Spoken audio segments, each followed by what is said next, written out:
'Cause I wanna drive. Hello everyone, I'm Bella and thank you for joining me for another Frog Food. Today we're doing a Sailor Moon speed paint. I'm wearing this shirt for the occasion, but you totally can't see it, but you know it's there because I just showed you.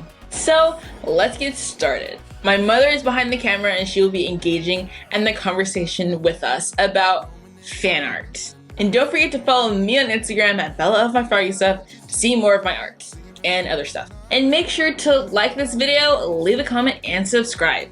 Now, my tools. I use Procreate as the software. I use an iPad Pro Generation 2, but you can use Generation 1. You really just need an Apple Pencil to really get that going. And then I use the Snatty brushes mainly for this, and I use some of the Procreate brushes too, but the Snatty brushes from ArtStation, they're like $3.99 or $2.99, super cheap, work really well. This piece took 50 hours and 49 minutes. That feels like a lot of time and that sounds like a lot of time, but that's equivalent to like 2 days and 2 hours of like straight drawing, no eating, no sleeping. And it actually took me like a week and a half to finish it. So like, it's just kind of like, that took me a week and a half, but that could have just been 2 days. Yeah, but that's 2 days without eating or sleeping. Yeah, but then it's done and over with, you know? And I guarantee you, half of that 50, so 25 hours, was spent on the stained glass window. And then 20 of those 25 hours was me just figuring out how to draw it.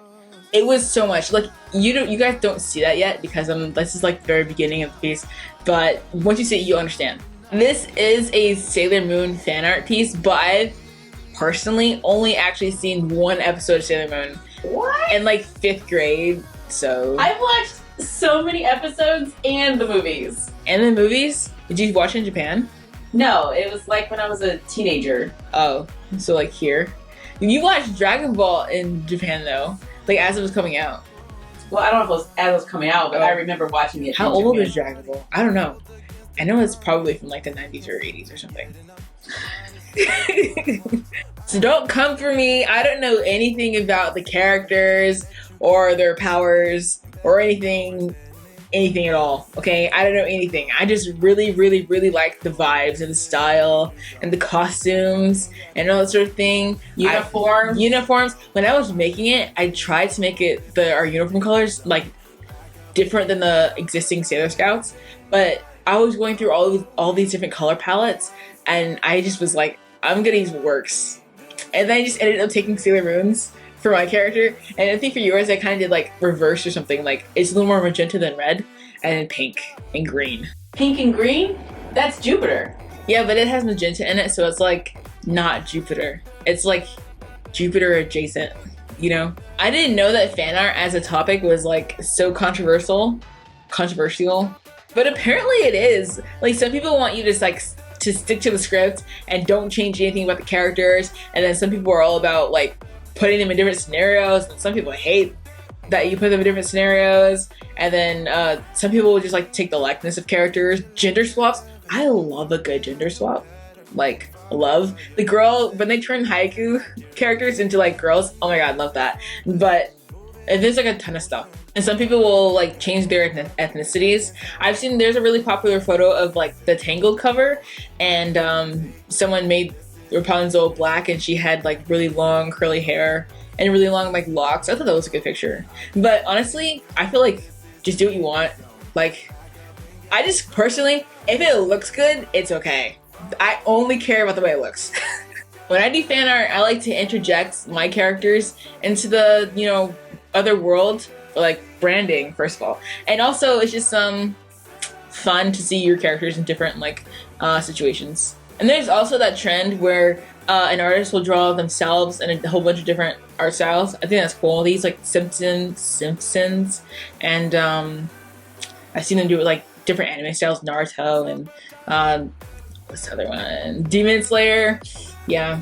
I did it with the dolls. I drew us as Gravity Falls and Hair Adorables. Well, Gravity Falls isn't a doll, but Hair Adorables and Monster High and LL Surprise. Those photos are on Instagram in case anyone's wondering. So that's what I did. I drew Toya and Bella as Sailor Scouts, It was a lot harder than I thought it would be, but not because like the line art and that the sketching was all pretty easy for me. The coloring really got me. It really got me because then I was like, oh, I'm gonna, you know, do a background. And then I was had to figure out the color scheme. Oh my gosh. It was so much. You changed the colors like a million times. Yeah. I've been doing that a lot recently. I did that on the Metro piece too. I went through like 6 color palettes. It was just a lot to figure out because I didn't know if I wanted to go like warm or like trying to figure out like a new color palette for the actual Sailor Scouts uniforms. And then because all the references I was looking at, I was like, well, maybe I'll do green and pink. I was like, that's already taken. Or blue and red, that's already taken. Or blue, red, and yellow, that's already taken. So eventually I was like, I don't care. I'm just gonna use the one I like, you know. And this piece is an action piece. I've been wanting to do an action shot for a really long time, but this one's still kind of like, still kind of posed. It's very posed. I think the hair does a lot though. And the light does a lot. There's a lot of light work going on and a lot of like hair. So it's hair action. Yeah. And her hand. Her hand is all weird. I can't even physically, is it possible to do what she's doing with her hand. But it's like really weird. It's not even humanly possible, but it looks cool. It's very like Scarlet Witch, I guess what she's doing. You're catching it like mid-motion and it's like, you know, you understand what I'm saying. And hair was a big part of this piece. I don't have long hair, but I mean, it's Sailor Moon. Like, well, somebody had to have a long ponytail that was whipping around. It had to happen.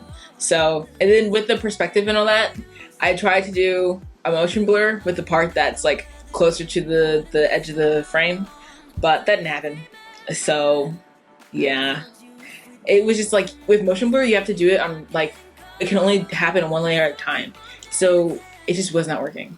I really feel like the hair is very important. It's definitely what I look at mainly when I'm looking at this piece. Yeah, it's I think it's the main catalyst, if I'm using that word right, of the motion. Like the reason why it feels so rushed and so like actiony is because the hair shows you that something's moving. But for my character's hair, it almost feels like it's its own like entity. Like it's like a whip or something doing something on the side while she's like fighting. It's kind of creepy because it's like not moving in the same direction, but it looks cool, so whatever. Now let's talk about this stained glass window because all I felt was pain. Pain because it's a window and windows have pains. It's like it's punny. Okay, that stained glass window, I will not be doing that again. I always say that. I'm always like, I'm not gonna do that, and then I do. But it was a lot. It was a lot. Because it was really tedious, but then you also kind of had to like figure out what to do. And I had a reference of like a picture, and I had a reference of like a drawing of stained glass window. And still, my brain was like fried. It was like, what is this? I don't know. And it wasn't as sort of tedious that like math is. Math is like, it's easy, but you just have to do the same thing over and over again, so that's why it sucks to do it. But it was just like hard to figure out in the first place, and then you also had to do it over and over again, and then but you know what I did? I just copied and pasted like the 3 same panes over and over and over and over again. And that's what I did. And then I also tried to introduce some blue in there, and it was like, girl, what are you doing? Just get this done. I ended up copy and pasting it a lot. And honestly, you can't tell, so I don't care. Find and use shortcuts when you can. Do not put yourself through unnecessary stress for something that you can copy and paste. I'm telling you right now, whenever I do like front on like anime portraits, you draw one eye, you circle the thingy around it, the rope, copy and paste, flip. Done. Instant symmetry. No stress. Period. And after I did Metro, I told myself, and I literally said on camera, I said, I'm not going to do any more environments. I'm going to like, you know, take a break from that. And then with the video after that, like the whole spies thing, yeah, I didn't do an environment.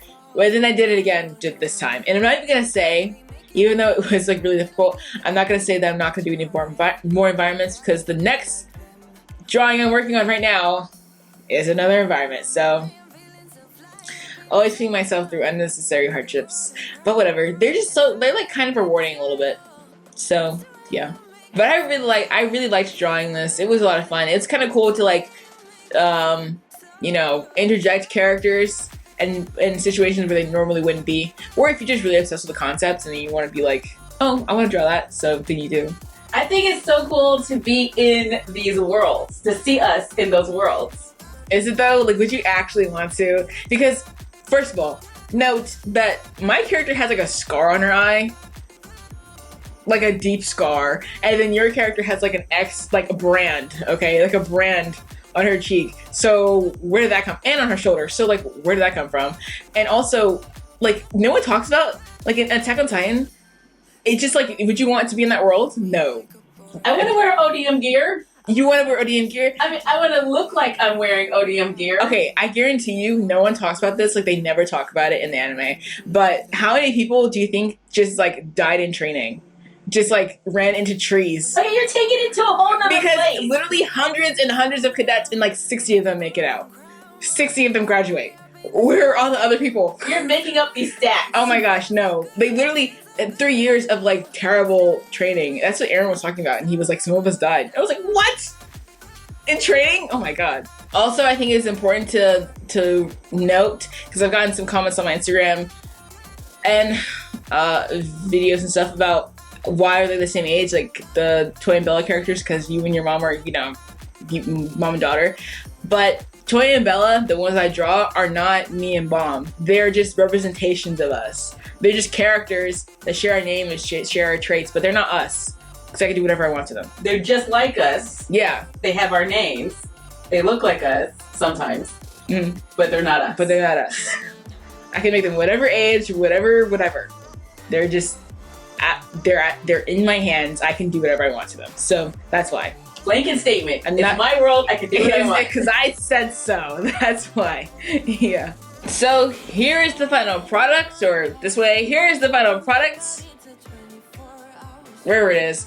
And I hope you enjoy this piece. Make sure to tell me in the comments down below which fan art you would like to see Toya and Bella in next. I was thinking Pokemon. Pokemon would be so cute. We can make Bowie a Pokemon. Yeah, me totally. If you have Bowie in there, and then, well, who would he be though? Because he should be a Ponyta. He's not a horse. No, but he's a dog with a mane and tail. He's pretty much like a little horse. No, he should be Rockruff, the dog. He's a dog. He's literally a dog. And then Rockruff evolves into Lycanrough. You're right. That looks exactly like Bowie. He looks like an actual wolf, yeah, straight up. So he should be that. That's perfect. And then you can draw Johnny as Ponyta. I don't want to draw Ponyta. Come on, Ponyta's my favorite. No, we should have Rockruff in there as Bowie, and then we should have Pikachu and Squirtle and the core Pokemon. the core Pokemon. Yeah, but then we have Bowie's also a core Pokemon because Rockruff isn't a core one. So, or like the starter. Yeah, starter Pokemon. I think that's what they're called. Yeah. So yeah, thank you for joining me for another Frog Food. Make sure to like, comment, share, and subscribe. Comment down below if you think there should be another fan art, what you think the fan art should be, all that. Make sure to follow me on Instagram at my Froggy Bella of my Froggy Stuff. And make sure to follow us on Instagram at my Froggy Stuff and the Frog Vlog, and we will see you next time. Bye!